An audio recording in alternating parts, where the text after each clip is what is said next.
प्रत्येकाला माहित आहे महाभारताने खूप काही केलेलं आहे. पांडव जिंकले, कौरव हारले. प्रत्येकाला माहित आहे. कौरव किती होते?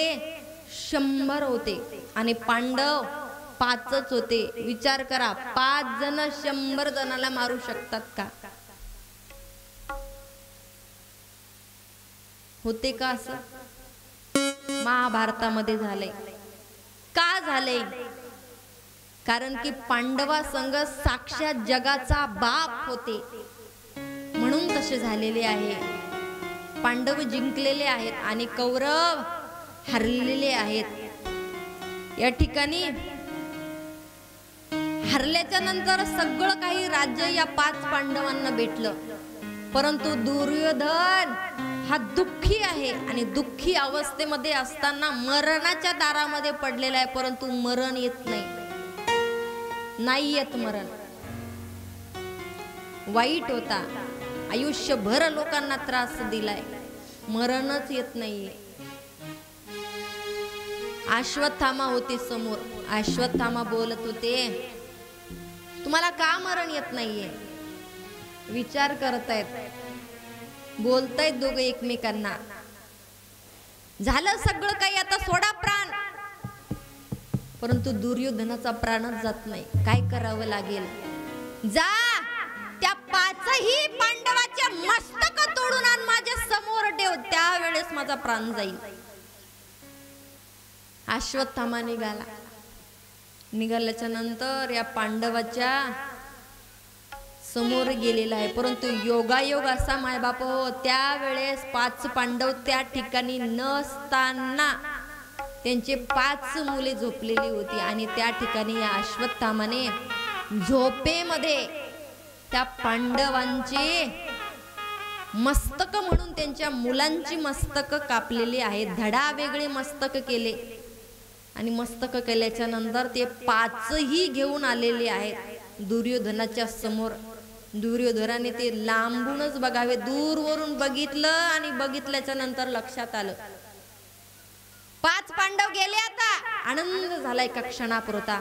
एवढा आनंद, एवढा आनंद, एवढा आनंद, खूप आनंद. आणि आनंद झाल्याच्या नंतर आता मात्र तो अश्वत्थामा समोर येतोय. ते 5ही मस्तक घेऊन जवळ आला आणि उघडून बघतो तर काय 5ही मुलांची मस्तक आहेत. दुर्योधनाला आता जास्तच त्रास व्हायला लागला. दुर्योधन म्हणतोय, अरे हेच 5 जण आहेत, शेवट आमचं श्राद्ध करणारे, आमच्या कुटीला अग्नी दहन करणारे, यांचा वध करून आलास तू. क्रोधायमान झालेला तो दुर्योधन अश्वत्थामाला बोलत होता. अश्वत्थामा अमर आहे, मरू शकत नाही. त्याच विरहामध्ये आता मात्र दुर्योधनाने प्राण सोडून दिलेला आहे. आता समोरची कथा अशी येते माय बाप हो, अश्वत्थामा अमर असल्या कारणानं त्यांनाही मृत्यू येणार नाही, परंतु हे 5 पांडवामध्ये एक पांडव म्हणजे फार बलाढ्य असणारा ते पांडव. त्या पांडवांनी काय केलं? अश्वत्थामा प्राण जात नाही ना, अमर आहे ना, मग त्यांचं टकली केली. केस सगळे डोक्यावरचे काढून टाकले. मस्तकावरती एक मणी होता, तो मणी सुद्धा काढून घेतलेला आहे आणि अपमान करतोय. एक सांगेन मी,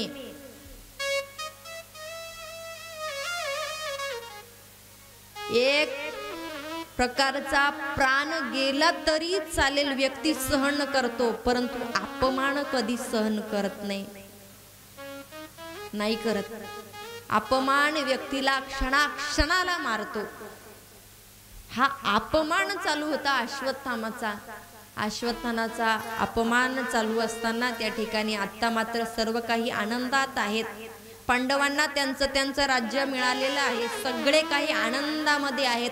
आनंदामध्ये असताना तुमचा विचार करा, माझा विचार करा, व्यक्ती जेव्हा आनंदामध्ये असतो तेव्हा भगवान परमात्म्याचं ध्यान त्यांना येत नाही. ज्या वेळेस व्यक्तीवरती दुःख येईल त्या वेळेस व्यक्ती हनुमंतरायाच्या दरबारामध्ये जातो, देवा तू आहेस का? एवढं दुःख कसं माझ्या पदरामध्ये टाकलं? तू आहेस ना या दगडामध्ये की दगड झाला? असे म्हणतात बरेच जण. सुखामध्ये कधी घेतले देवाचं नाव? आनंद आहे आणि त्या आनंदामध्ये कधीच व्यक्ती भगवंताचं नाव घेत नाही. देवालाही तसंच वाटलं. भगवंत म्हणतायत आता झालं माझं काम, पांडव जिंकले, काही राहिलं नाही, आता आपण निघावं आपल्या गावाला. आणि बरोबर आहे, पाहुण्याचं काम झाले की पाहुण्यानं आपापल्या घरी जावं, जास्त दिवस राहू नये मुक्कामी. पाहुणा असतो तो, पाहुण्याने जास्त दिवस सप्त्यापुरती आले ना सप्त्यापुरतीच राहा, काला झाला की सटका. 8व्या 9व्या दिवशी राहायचं नाही. होता वस्तूवर कालाचा प्रसाद घेतला कीच निघायचं, राहायचं नाही. हालायचं गापचूप. देव म्हटले आता झालंय आपलं काम, सगळ्यांचा आनंदी आनंद आहे, कशाला राहायचं आपण. भगवान परमात्मा सुद्धा निघाले, दूरवर गेले. गेल्याच्या नंतर परत वापस आले. आता मात्र या पांडवामध्ये प्रत्येकाची भांडणं लागली. अर्जुन म्हणतो देवाचा माझ्यावर फार प्रेम आहे म्हणून भगवंत माझ्यासाठी आलेत. कुंती माता म्हणते नाही नाही नाही माझ्या करता आलेत. द्रौपदी माता म्हणते नाही माझ्या करता आलेले आहेत. भगवंताने यावं आणि समोर बसलीत. भगवंत म्हणतायत तुम्ही काहीच बोलू नका, मी माझ्या भीष्मा करता आलोय. का देवा, काय गरज आहे त्या भीष्मांना भेटायची तुम्हाला? हो, मी माझ्या भीष्माच्या भेटी करता आलोय. आणि सांगते मी, पितामहा भीष्म हे दुर्योधनाच्या सोबत राहत होते. एकदाचा प्रसंग असा येतो, ह्याच्यामध्ये बी दुर्योधन स्वतः पितामहा भीष्माचार्याकडे गेला आणि गेल्याच्या नंतर उचकन देत होता, एक प्रकारचा सर्वसाधारण भाषेत उपकाराची जाणीव करून देत होता. तुम्ही माझ्याकडे राहताय ना, माझं अन्न खाताय आणि माझ्याशी लबाडकी करताय. ते पांडव कसे जिंकतायत, आपण सर्वजण हरतोय का? तुम्ही काही करू शकत नाही. दुर्योधन बोलतोय पितामहा भीष्माचार्यांना. आणि बोलत असताना आता मात्र भीष्माचार्यांनी प्रतिज्ञा घेतली. प्रतिज्ञा अशी घेतली की उद्या सकाळी या 5 पांडवापैकी 1 पांडवाचा मी स्वतः वध करेल. प्रतिज्ञा घेतली. प्रतिज्ञा घेतल्याच्या नंतर आणि ही गोष्ट आता या भगवान श्रीकृष्ण परमात्म्याला कळाली. लीलाधर आहे भगवान परमात्मा आहे, काय कळत नाही देवाला. कळालं. कळाल्याच्या नंतर त्याच रात्री युद्धामध्ये असताना त्याच रात्री भगवान परमात्म्याने द्रौपदी मातेला घ्यावं, द्रौपदी अशा श्राप भेटलाय, तुला जावं लागतं, आशीर्वाद घ्यावा लागतो. पितामहा भीष्माचार्यजी बसलेले आहेत. द्रौपदी माता समोर आल्यात आणि आल्याच्या नंतर त्या ठिकाणी भगवंतांनी जावं म्हणावं, हे बघ द्रौपदी, मुखातून एकही शब्द काढायचा नाही, जायचं आणि भीष्माचार्यांचं दर्शन घ्यायचं. द्रौपदी माता समोर गेल्या आणि समोर गेल्याच्या नंतर पदर घेतलेला आहे, अंधार आहे आणि काळ्या कुट्ट अंधारामध्ये भीष्माचार्यांजीच्या लक्षात आलं नाही. दर्शन घेतल्याबरोबर पितामहा भीष्माचार्यांनी आशीर्वाद दिला, अखंड सौभाग्यवती भव. आशीर्वाद दिल्याबरोबर द्रौपदी माताने वर मुख केलं. पितामहा, हा आशीर्वाद या जन्मातला की पुढच्या जन्मातला? भीष्माचार्यजी बघतच राहिले. म्हणजे द्रौपदी, या क्षणाला, या वेळेला तू इथे? विचार केला, कोणासोबत आली द्रौपदी अर्ध्या रात्री दर्शना करता? ड्रायव्हर आई सोबत. भीष्माचार्य काय कळत नाही त्यांना, त्यांच्या लक्षात आलाय. विचार केला तर साक्षात जगाचा बाप रथ चालवून घेऊन आलाय. द्रौपदी मातेला जातात आणि म्हणतात, देवा काय लीला केली तुम्ही? लीला तुम्ही नेमकी काय केली? आता मला सुद्धा एक वचन हवंय देवा, मरता क्षणी मला तुमचं विशाल रूपाचं दर्शन घ्यायचंय. देवाने सुद्धा वचन दिलं. बदल्यात काहीतरी पाहिजे असतं, मागण्या असतात व्यक्तीच्या, मागण्या अशा आहेत, खूप वेगवेगळ्या प्रकारच्या मागण्या असतात प्रत्येकाच्या. त्या मागण्याला देवाने किती जरी पुरवल्या तर माणसाचे सरत नाही, संपतच नाहीत आयुष्यभर. देवा मला धन पाहिजे, मला द्रव्य पाहिजे, मला धंद्यामध्ये यश पाहिजे, मला असं पाहिजे, मला तसं पाहिजे, हे पाहिजे, ते पाहिजे, ते पाहिजे, ते पाहिजे. मागण्या मरेपर्यंत माणसाच्या संपत नाहीत. सहज जर कोणी भगवंताच्या दर्शनाकरता आलं, सहज सहज जाता जाता जर हनुमंतरायाच्या दरबारामध्ये मस्तक जर टेकवलं ना, सहज म्हणतं देवा सुखी ठेव. माझं तर मत असं आहे, तो जगाचा बाप आहे, भगवान परमात्मा आहे, पालन करता आहे. त्यांना समजत नाही का कोणाला काय द्यायचं, तर कळत नाही त्यांना. मग या मागण्या का आपल्या खूप मागण्या असतात, वेगवेगळ्या प्रकारच्या मागण्या असतात. देवाने सुंदर देह दिलाय ना, कष्ट करा ना, परंतु नाही. ज्याप्रमाणे पती पत्नी दोघ जण संसार करतात, छोटस बाळ जन्माला आलंय, त्या आई वडिलांना कळतं आपल्या छोट्याशा बाळाला कोणत्या गोष्टीची गरज आहे, तसं देवाला कळत नाही. माझा मुलगा पृथ्वीवर जन्माला आलाय आणि जन्माला आल्याच्या नंतर त्यांना कोणत्या गोष्टीची गरज आहे, आणि देव देतो. परंतु तुम्ही आम्ही मूर्खासारखं वागतो. भगवंताकडे मागण्याच असतात आपल्या वेगवेगळ्या प्रकारच्या. भीष्माचार्यांनी सुद्धा मागितलं, देवा मरताना मला तुमचं दर्शन हवे, प्राण सोडताना. तसंच झालेलं आहे. समोरचा क्षण असा येतो, शेवटच्या क्षणाला भगवान परमात्म्याने विशाल रूप धारण केलंय, आणि विशाल रूप धारण करून त्या ठिकाणी पितामहा भीष्माचार्यांना दर्शन सुद्धा दिलेलं आहे. असा तो कथा भाग आहे. समोरचा असा प्रसंग येतो, फार महत्वाची कथा. आता कसे वेळ राहिल्यामुळं, थोडासा वेळ राहिल्यामुळं थोडंसं फास्ट मध्ये जावं लागेल. ज्यांच्यामुळे आज तुम्हाला आम्हाला सर्वसाधारण व्यक्तीला कथा श्रवण करायला भेटते, त्यांचा जन्म होणार आहे आज. शेवट तर आहेच आनंदाचा. तर समोरची कथा अशी येते, ज्या वेळेस या ठिकाणी अश्वत्थामाला वाटत होतं मनामध्ये, यांनी माझा एवढा अपमान केलाय, एवढा अपमान केलाय, एवढा अपमान केलाय, या अपमानाचा बदला कसा घ्यायचा. आणि बदला घेण्याकरता हा अमर आहे, आणि अमर असल्या कारणाने यांच्याकडे ब्रह्मास्त्र सुद्धा होतं. या अश्वत्थामाने ब्रह्मास्त्र काढलं, आणि ब्रह्मास्त्र काढून जे पांडवाचा जो पुत्र गर्भामध्ये होता उत्तरा मातेच्या, त्या दिशेनं सोडलेला आहे. आता मात्र पांडवाचा वंशज सुद्धा संपणार. 5 मुलं तर गेले, परंतु हा वंशज हा गर्भामध्ये आहे, हा सुद्धा संपणार आहे. आणि हो, व्यक्तीचा एकदा अपमान झाला ना, व्यक्ती कुठल्या ना कुठल्या रूपाने बदला घेतो. त्या ठिकाणी तो सुद्धा निघालेला, ब्रह्मास्त्र समोर निघालेला आहे.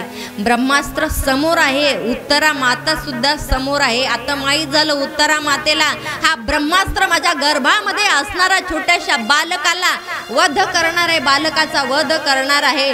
त्या ठिकाणी उत्तरा माता समोर धावते, ब्रह्मास्त्र मागं धावतोय. समोर उत्तरा माता आहे, मागे मागे ब्रह्मास्त्र आहे. दोघंही एकमेकांच्या समोर मागे धावतायत. आणि धावता धावता धावता उत्तरा माता कुंती मातेकडे जातात, आणि कुंती मातेकडे गेल्याच्या नंतर झालेला सगळा वृत्तांत सांगतात. आता मात्र कुंती मातेनं भगवान परमात्म्याचा धावा केलेला आहे, आणि साक्षात जगाचा बाप त्या ठिकाणी सुदर्शन चक्राच्या रूपाने उत्तरा मातेच्या गर्भामध्ये असणारा त्या छोट्याशा बालकाची रक्षा करतायत. किती आनंद. गर्भामध्ये भगवान परमात्म्याने स्वतः त्या राजाची रक्षा केलेली आहे, उत्तरा मातेच्या गर्भामध्ये. आणि त्यानंतर काही दिवसाने फार आनंदाचा दिवस आलेला आहे। तो आनंदाचा दिवस म्हणजे साक्षात परीक्षित राजा सुद्धा जन्माला आलेले आहेत। आणि परीक्षित राजा जन्माला आल्याच्या नंतर अनेक वर्ष निघून गेल्याच्या नंतर आता मात्र राजे सिंहासनावरती बसलेले आहेत। आणि सिंहासनावरती बसले असताना एक दिवस असा येतो, माय बाप हो, राजा आहे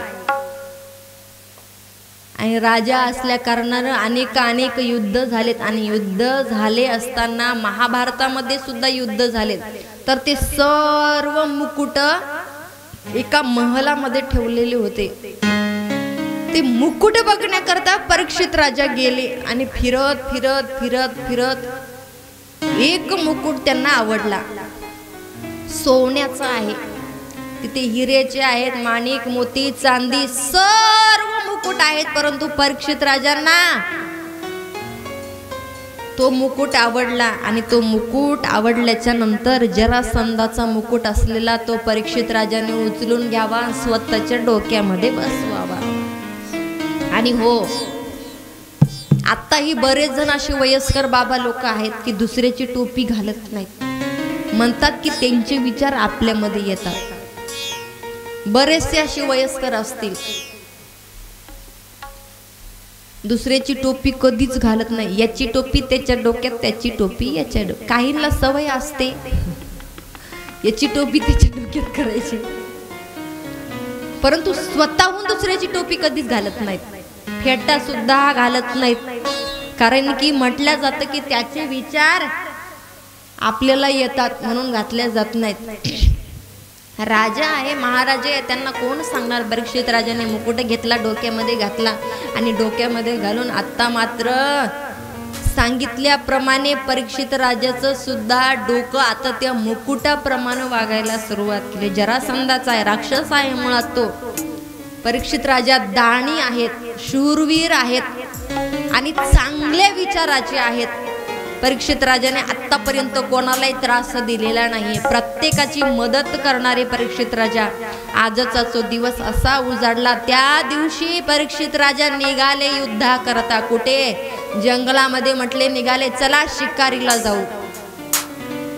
शिकारीला निघालेले आहेत, सोबत सैनिक सुद्धा आहेत, घोड्यावरती बसले, घोड्यावरचे टाप टाकले, समोर निघालेले आहेत। जंगलामध्ये जातात, वनामध्ये जातात, घनदाट ते असणार जंगल। त्या जंगलामध्ये परीक्षित राजा एका बाजूने गेले, सर्व सैनिक एका बाजूने गेले, चुकामुक झाली दोघांची। आता मात्र भूक लागली। राजा असले तरी भूक लागते ना, तुम्हाला लागते की नाही? जेवून आल्या का घरून तुम्ही?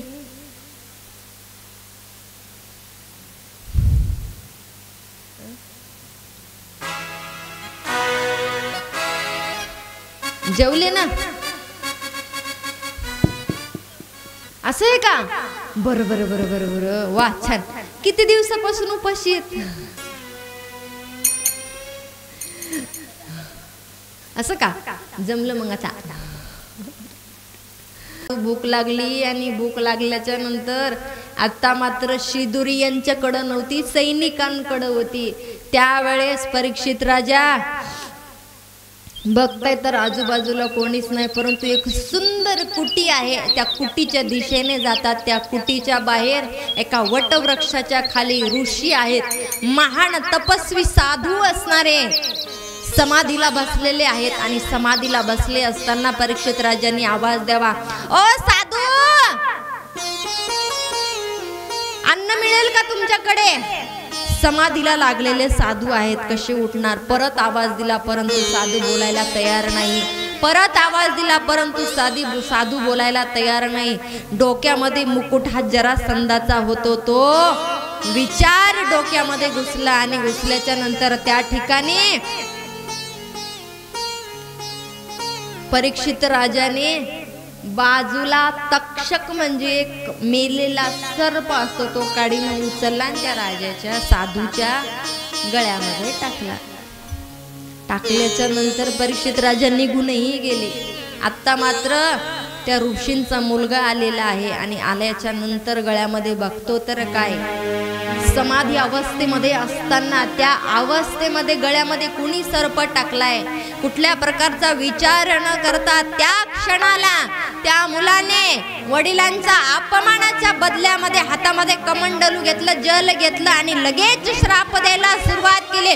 जो कोणी व्यक्ती माझ्या वडिलांच्या गळ्यामध्ये मेलेला सर्प टाकलेला आहे त्या व्यक्तीचा 7 दिवसामध्ये मृत्यू होईल.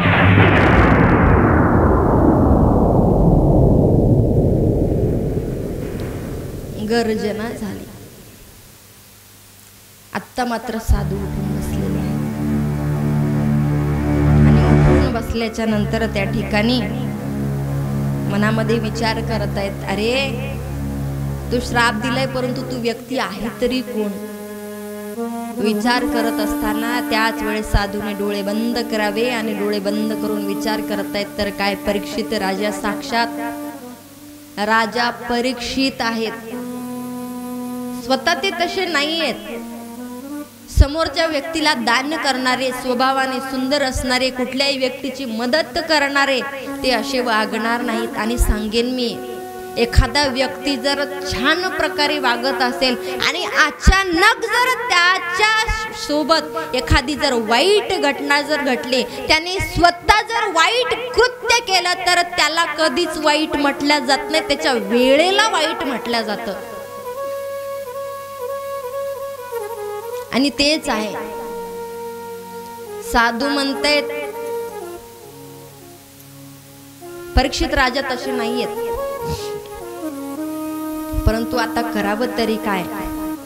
त्याच ठिकाणी साधूंनी सांगावं, जा सांगा त्यांना जाऊन की मुलाने श्राप दिलाय, 7 दिवसामध्ये मृत्यू होणार. त्या ठिकाणी गेलेले आहेत. गेल्याच्या नंतर परीक्षित राजांना सांगावं 7 दिवसामध्ये तुमचा मृत्यू होणार. मग त्याकरता काय करावं लागेल. परंतु ऐका, माणसाचं मरण 7 दिवसामध्ये आहे हे जर कळालं तर किती टेन्शन येईल. इथं जर मी सांगितलं एखाद्याला 7 दिवसात आटपायचंय, काय करसाल बरं तुम्ही. सुचतच नाही काय करावं, कसं करावं. नातेवाईक सगळे, सुना बाळा सगळे सगळे सगळे सगळे गोळा करायचे, सगळ्याचे भेटी खाऊन पिऊन घ्यायचं, गुलाबजांबू खायचे, रसगुल्ले खायचे, पुरणपोळी, भजे, जिलेबी, गोळे, लड्डू सगळं खाऊन पिऊन घ्यायचं. मग 7व्या दिवशी मारायचं. नाही कळत, परंतु परीक्षित राजांच्या लक्षात आलं 7व्या दिवशी मृत्यू होणार आहे. तक्षक नावाचा सर्प येणार आहे आणि तो मला डंख मारणार आहे, माझा मृत्यू होणार आहे. त्याच ठिकाणी परीक्षित राजा दुःखात न होता आनंदात होते. गेलेले आहेत, साधूकडे जातात, दर्शन घेतात.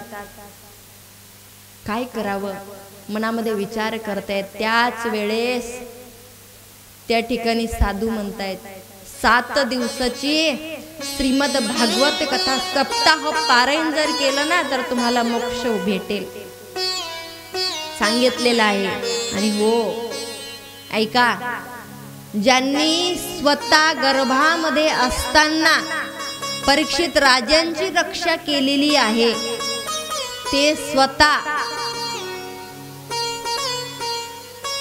या ठिकाणी त्यांची सुंदर कथा तुम्ही आम्ही श्रवण करणार आहोत. तरी या ठिकाणी सांगितलं जातं, ऋषी विचार करतायत यांच्या उद्धारासाठी काहीतरी करावं लागेल. तर राजा परीक्षितांना या ठिकाणी श्रीमद भागवत कथेची सुंदर कथा सांगितल्या जाते. आता इथून पुढची कथा आपल्याला परीक्षित राजा जशी जशी श्रवण करतील तशी तशी तुम्हाला आम्हाला श्रवण करायची आहे. तर समोर परीक्षित राजांनी प्रश्न केलाय की मला वराह अवतार सांगा. तर वराह अवतार सांगा म्हटल्याच्या नंतर समोरची कथा अशी येते की राजा दक्ष यांची कन्या दिती आहे. त्यांना 2 मुलं आहेत, हिरणाक्ष आणि एक हिरण्यकश्यपू. हिरण्याक्ष असणारा हा राक्षस आहे. हिरण्यकश्यपू सुद्धा राक्षस आहे. हिरण्यकश्यपूची कथा आपल्याला उद्या बघायची आहे. तर त्या ठिकाणी हिरण्याक्षने देवावर चाल केली आणि देवावर चाल केल्याच्या नंतर पृथ्वी मातेनं समुद्राच्या तळाशी जाऊन बसलेले आहेत. तर या ठिकाणी भगवान परमात्म्याने वराह अवतार घ्यावा. वराह म्हणजे एक डुकराचं रूप घेतलेलं आहे आणि त्या पृथ्वी मातेला वर घेऊन आलेले आहेत. असा वराह अवतार आहे. वराह भगवान की जय. कितनी ही बार दयानिधि ने, कितनी ही बार दयानिधि ने संसार को आके उबार लिया, संसार को आके उबार लिया. जब जब धरती पर धर्म घटा, जब जब धरती पर धर्म घटा, तब तब प्रभु ने अवतार लिया, तब तब प्रभु ने अवतार लिया. करो हरि दर्शन, करो हरि दर्शन, करो हरि दर्शन, करो हरि दर्शन, करो हरि दर्शन, करो हरि दर्शन.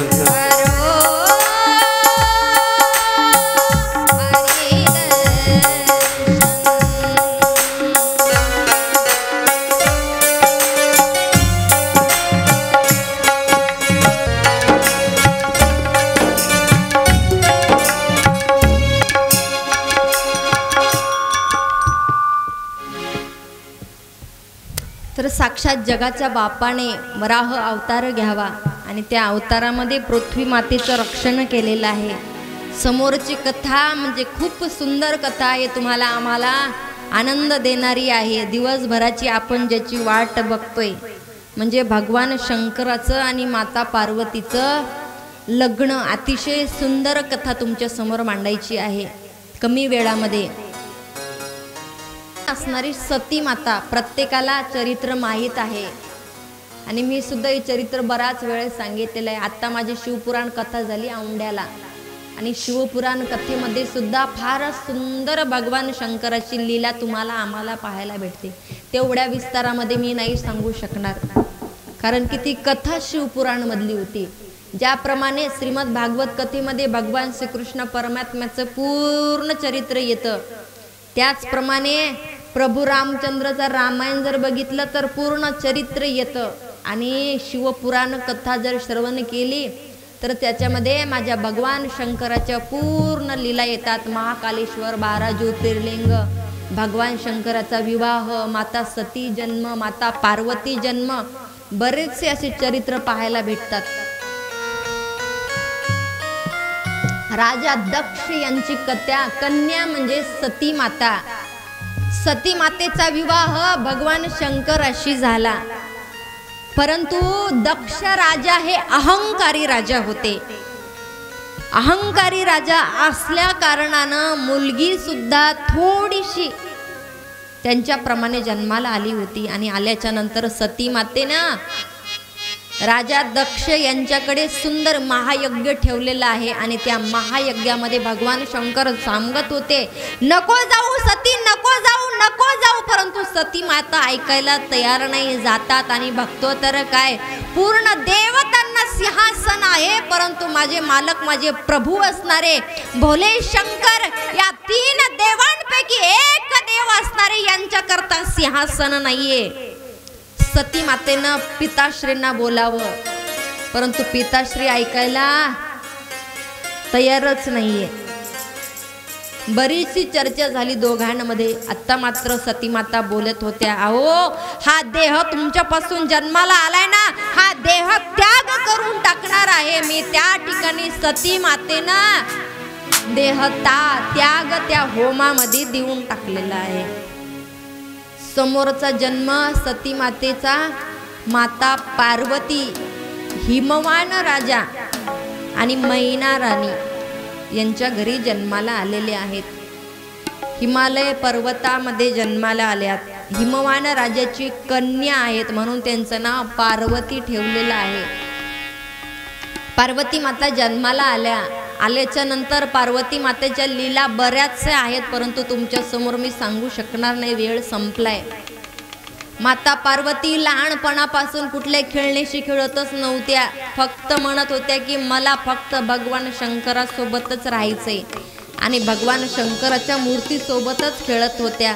नारदजी आले आणि नारदजीने आल्याच्या नंतर सांगावं पार्वतीचा विवाह होणार आहे. 3 देवांपैकी एक देव आहे त्यांच्यासोबत होणार आहे. ते कोण आहेत तर भोले शंकर आहेत. सती मातेनं देह त्याग केलाय, त्यानंतर भोले शंकरांनी वैराग्यत्व धारण केलंय आणि केल्याच्या नंतर समाधीला बसलेले आहेत, ध्यानस्थ बसलेले आहेत.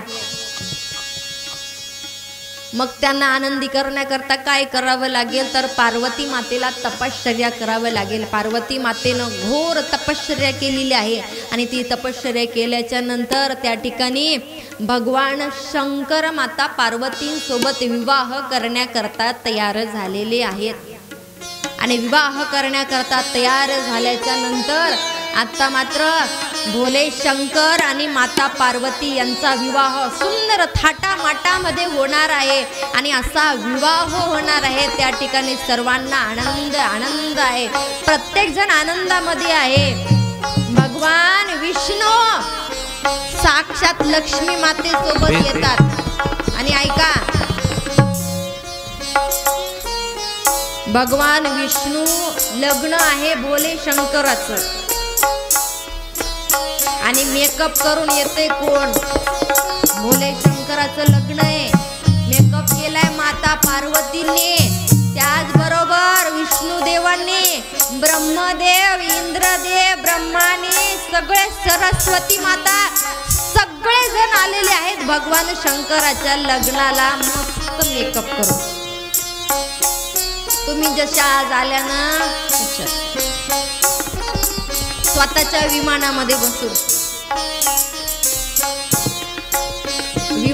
बसून आले आणि आता वरात निघणार माझी भोले शंकराची, कैलास पर्वतावरून निघणार आणि हिमाचल पर्वतावर येणार. सगळेजण सज्ज झालेले आहेत. सज्ज झाल्याच्या नंतर आता वरातही निघणार, परंतु नंदी समोर बसलेले होते भोले शंकराच्या. नंदी बोलतायत भोले शंकरांना, प्रभू सर्व देवतागण आले परंतु ते आपल्याच धुंदीत आहेत. कसे? किती छान मेकअप करून आलेत. आपलं आपण विमान आले, आपल्या आपल्या पत्न्यांसोबत लेकरं बाळ सगळे जण आलेत. आणि देवा तुमचा मेकअप कोण करेल? तुम्ही करा ना नंदी.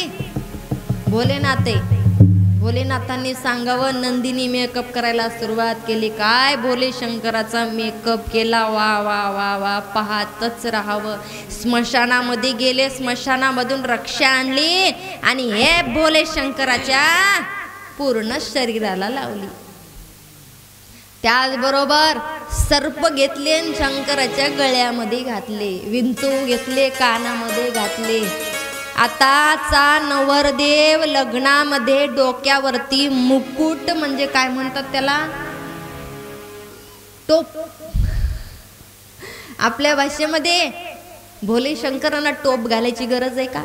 जटाजूट आहे, टोप घालायची गरजच नाही. आणि एवढंच नाही, त्या टोपामध्ये काही जण काही तिथं लावल्या जातं, स्टोन लावतं, कोणी काही लावतं. तर माझ्या भगवान शंकराच्या जटाजूट मध्ये साक्षात चंद्रदेव बसलेले आहेत, गंगा माता बहती है. आणि असे माझे भोले शंकर असणारे, शरीराला वस्त्र नाही, पैगंबर धारण केलेलं आहे. आत्ता मात्र माझ्या भोले शंकराची वरात निघाली. आणि अशी वरात निघाल्याच्या नंतर हा मेकअप देवतागणांनी पाहिला आणि देवतागण म्हणतायत, असा नवरदेव कुठं असतो का? अंगाला भस्म लावणारा, गळ्यामध्ये सर्प धारण करणारा, कानामध्ये विंचू घालणारा, असा कुठं नवरदेव असतो का? देवतागणाने स्पेशल त्यांची बाजूला पार्टी तयार केली. आपल्याला नाही बापा यायचं त्यांच्यासोबत. आता महादेव एकटेच राहिले. नंदी आहे सोबत, भृंगी आहे आणि शृंगी आहे. छोटे छोटे काही देवतागण असलेले सोबत. भोले शंकरांनी सांगावं, देवतागण बाजूला गेले ना, मग बोलवा आपल्या पार्टीला. आता मात्र भोले शंकरांनी यांची पार्टी बोलवली. यांची पार्टी म्हणजे कोणती? अहो, भूत पिशाच योनी असणारे सर्वजण आलेले आहेत. कोणाला डोकं आहे तर कोणाला डोकंच नाही. कोणाचं डोकं हातावरती आहे तर कोणाचं वाऱ्यावरती पडते. कोणाला एक हात आहे तर कोणाला 10 हात आहेत. अहो, कोणाला हातच नाहीये. आणि अशी ती पार्टी असणारी, अशी ती टोली असणारी माझ्या भगवान शंकराची आलेले भूत पिशाच योनी असणारे. त्या ठिकाणी कोणी उंच आहे तर कोणी बुटका आहे, कोणी रोड आहे तर कोणी जाड आहे, कोणी गोरं आहे, कोणी काळं आहे, कोणी हसतंय तर कोणी रडतंय, कोणी ओरडतंय. आणि असे असणारे सगळे माझ्या भोले शंकराच्या लग्नामध्ये आले. वरात निघाली. वरात निघाल्याच्या नंतर अर्ध्या रस्त्यावर गेली. वरात निघाल्यावर लगेच पोहोचते का बरं? नाही पोहोचत ना, वेळ लागतो थोडासा. सगळेजण नाचत होते, गात होते भगवान शंकराच्या लग्नामध्ये. परंतु त्यामध्ये सुद्धा एक असं छोटंसं व्यक्तिमत्व असणारं नंदी महाराजांच्या गळ्यामध्ये घुंगरू आहे. आणि ते घुंगरू सुद्धा नाचत होतं आणि बोलत होतं. काय बोलत होतं तुम्ही आम्ही सुद्धा सर्वजण ऐकू. नंदी का घुंगरू बोले जय शिव शंकर, जय शिव शंकर. नंदी का घुंगरू बोले जय शिव शंकर, जय शिव शंकर. नंदी का घुंगरू बोले जय शिव शंकर, जय शिव शंकर. नंदी का घुंगरू बोले जय शिव शंकर, जय शिव शंकर. मेरा भी मनवा बोले,